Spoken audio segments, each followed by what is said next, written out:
Bonjour, je vais vous parler aujourd'hui des tarots, de quelques tarots à bordure colorée, avec des indications de couleurs différentes suivant les suites, donc de bâton, coupe, épée et denier. Et le choix des couleurs est toujours très piégeux et la difficulté principale est le choix par exemple de la couleur pour les épées qui donc représentent l'élément air et les coupes qui représentent l'élément eau. Alors, qui a le bleu de l'eau ou le bleu du ciel? Alors, à partir du moment où tout commence à basculer dans un truc un peu étrange, eh ben, ça donne des confusions un petit peu amusantes. Donc, nous avons vu le tarot de Rivesaltes dans la dernière vidéo et on s'en mêle facilement les pinceaux parce que, bon, le bleu a été choisi pour les coupes. Donc, magnifique bleu. Les épées ont une couleur, eh bien, que moi j'appelle feu. Et bien alors du coup, ça prête à confusion puisque le feu est attribué au bâton. Alors, bon, on peut s'en sortir finalement en se disant, ah, eh ben si c'était plutôt alors du coup une référence au soleil, et donc en ces cas-là, cette couleur feu est plutôt une référence à la lumière qui se diffuse donc dans l'air. Et donc du coup, on peut retomber sur ses pattes, mais reste le problème des bâtons qui sont verts, et l'élément représenté par les bâtons est le feu. Alors donc vert, oui, quand on pense au vert, on pense au végétal. Ici, le parti pris est donc esthétique puisque tous les bâtons des cartes de cours sont verts, donc ça rappelle ce vert-là. Et le feu, ben, le feu est assez évident puisqu'en fait, à l'époque, les bâtons étaient enflammés et des torches donc font forcément référence à l'élément feu. Voilà, donc euh, c'est intéressant de voir bon, que tout ça, ça peut nous emmêler les pinceaux, d'autant que certaines personnes ont tendance à dire que finalement non, ce sont les épées qui devraient être feu parce elles sont forgées dans le feu. Oui, mais la torche, qui est l'élément bois, porte le feu. Bon, et le chevalier, hein, le chevalier de bâton, porte très nettement son bâton comme une torche. Donc là, euh, la coupe est en forme de flamme. Et donc, bon, oui, élément feu. Donc il nous reste les deniers. Les deniers sont en rouge. Rouge, comme le sang, la matérialité, le corps, voilà. En réalité, ici, le parti pris, je pense, est surtout esthétique, hein, parce que, par exemple, sur le roi, on voit clairement que ces cartes sont vraiment magnifiées par le rouge, qui est en harmonie avec les vêtements. Voilà, donc ça, c'était pour le Rivesaltes. Et maintenant, d'autres petits tarots qui nous compliquent un peu la donne. Alors, le Encore Tarot, qui est magnifique, donc de Ciro Marchetti, et bien lui aussi a des bordures. Alors, donc, on a le gris pour les majeurs. Et là, pour les bâtons, on a des bordures rouges pour l'élément feu. Regardez cette tasse de bâton, comme il est beau. Voilà, donc on a cette fois-ci du rouge. Pour le denier, eh bien le denier qui est rattaché donc à la matérialité mais à la terre, l'élémentaire, et bien du coup on a le vert.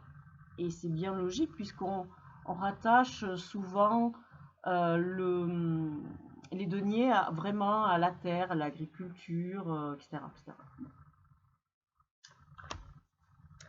Et c'est là qu'on a un problème. Le bleu, finalement, à qui va-t-il bénéficier aux coupes pour l'eau ou au ciel pour l'épée?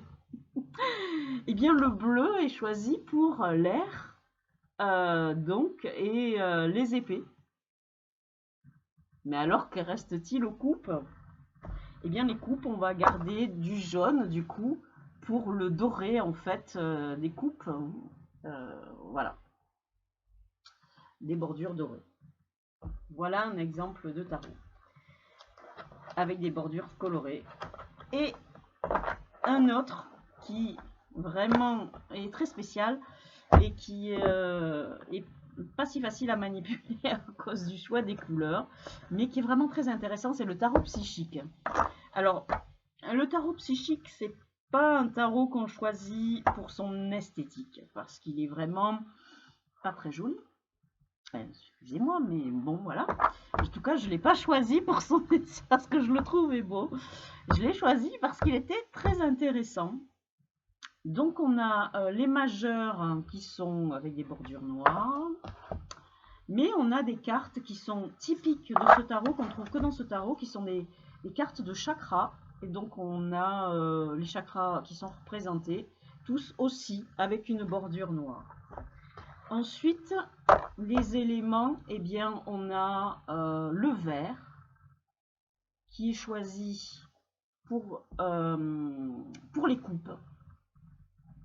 Pourquoi? Eh bien, parce que les coupes font référence aux émotions et que le siège de l'émotion est le cœur, et donc chakra vert, chakra du cœur. Hop. Alors, ça rend la chose un peu compliquée. On arrive au denier, les bordures sont rouges. Et bien pourquoi? Parce que les deniers sont liés donc à la matérialité, etc. Donc on leur attache au chakra racine, donc rouge.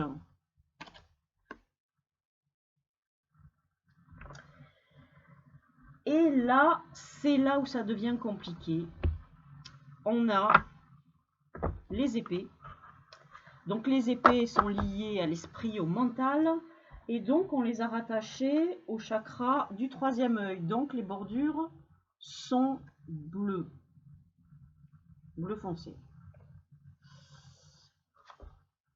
Et là, grosse confusion quand on manipule le jeu, qui n'est pas facile, c'est que du coup, on a les bâtons qui sont représentés avec une bordure violette. Parce que c'est le feu, l'énergie, et donc on le rattache au chakra coronal. Et on a donc une bordure violette. Malheureusement, pour le pratiquer, c'est pas facile parce que voilà la différence entre le bleu et le violet. C'est vraiment, vraiment délicat. Donc, il faut faire très attention et du coup, les bordures sont piégeuses et donc, dans ce cas-là, il vaut mieux pas trop, voilà, trop les regarder parce que sinon on est, on est obsédé par les couleurs et on se mélange les pinceaux parce que franchement, ce bleu et ce violet sont vraiment proches. Voilà, ça c'est le gros défaut de ce jeu.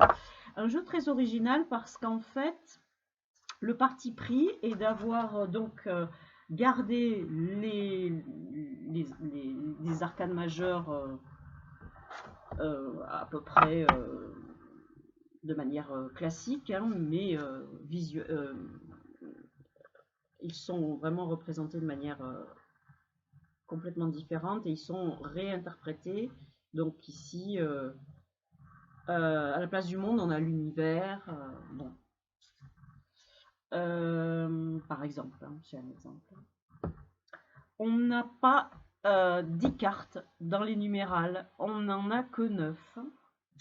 Ce qui est assez logique finalement, parce qu'on se dit que 10, eh bien, on le réduit au 1 et donc le 10 ne sert à rien.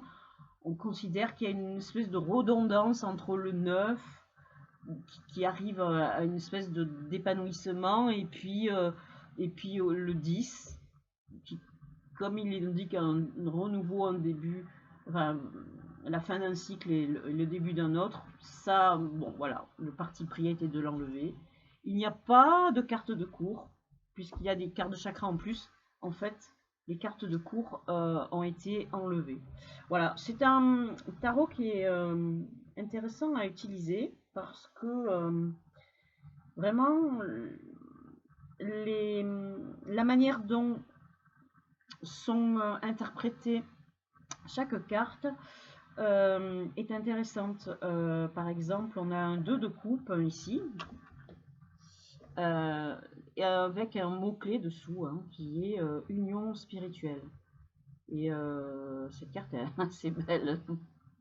Vraiment. Et donc, vous voyez, on a quelque chose d'un peu, un petit truc en plus qui rend ce tarot très intéressant à utiliser en plus des autres parce qu'il a un message qui lui est propre. Et au début, je l'ai utilisé en enlevant les chakras, en me disant bon, comment je vais utiliser ça. Et puis je les ai remis dans le jeu parce que finalement, oui, ça apporte effectivement quelque chose d'intéressant. Voilà. Donc, merci de m'avoir écouté et je vous dis à bientôt.